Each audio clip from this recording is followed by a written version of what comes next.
Many years ago, I was on Twitter and posted something the likes of preferring Clausewitz over Sun Tzu. Some guy replies insulting me as he seems to have taken offense. He had built a business selling books for business people in the English speaking world. The titles were Strategy for this, Strategy for that, doing niches for marketing, management, etc. You get the picture.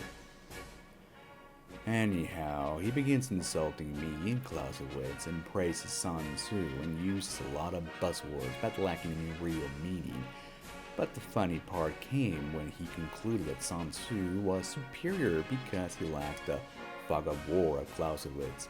What he's trying to say is that Sun Tzu's writing was clear and easier to understand and thus superior to Clausewitz. However, the term fog of war, which he was using as a buzzword he didn't understand, actually means that there are things happening in war that you aren't aware of, and you must account for those unknowns. Funniest part, it was coined by none other than Clausewitz. That guy he was arguing should be read since he had nothing to contribute.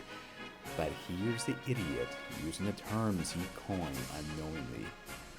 The word strategy has become a buzzword people don't understand, even by morons building a business around it. It's essentially turned into a list of steps to take with titles like the top 10 funky strategies for X and tends to be something of the likes of a to-do list. The term strategy was originally related to Greek and Roman words, which meant something the likes of general knowledge while not being a codified set of rules.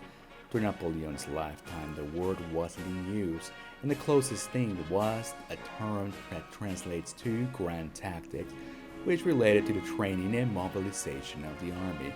Napoleon did say he thought about writing down his art of war into a book, which gives us an insight that what many of us would call strategy today, he called art.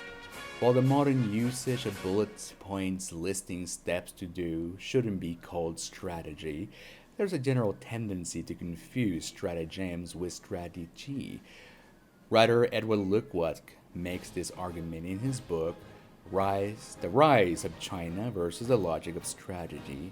Luttwak states, A. China as a country is autistic in a cultural sense. Since it didn't have a great power it called their equals to deal with for most of its history, strategy consists in understanding the other, and the famous Chinese writers on strategy are actually writing about generating clever tricks, which isn't a strategy, it's stratagems. Strategy is fundamentally understanding the existence of the other. Another writer of strategy is Charles Hill, who in his book, The Grand Strategy, makes the points that A. Grand strategy requires interdisciplinary approach. You're combining politics, military, science, tech, economy, etc. B. Academia has boxed itself into several categories. The goal of grand strategy is to be able to understand how the multiple disciplines talk to each other. And C. Claims Mao attributed learning strategy from reading a famous Chinese novel, which was a love story. They both agree that reading history and literature can help develop a strategic mind, but their explanation is a little different. This seems to coincide with what most of the Western practices over the last 2,500 years. Literature and history have been at the foundation of the intellectual training of the Western men who hold high positions for most of their history. The Greeks had their mythology and historians, Romans the likes of Livy and Plutarch, and onwards. The strategic mind in the West has therefore been largely been developed by the cultivation of history and literature. Alexander claimed he learned war from the Iliad, Caesar from reading about Alexander, Frederick the Great, and Napoleon about reading those before them, etc. And yet, what people call strategy today is at best a collection of stratagems, it's clever tricks. If you wanted to learn strategy before engaging in a battle in the real world, you're better off reading literature and history along with playing some complex strategy games. I'll touch more into this in the future videos. Some cognitive science studies support this.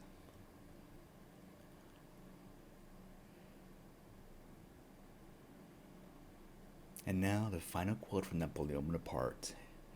Read again and again the campaigns of Alexander, Hannibal, Caesar, Gustavus, Adolphus, Terene, Eugene, and Frederick.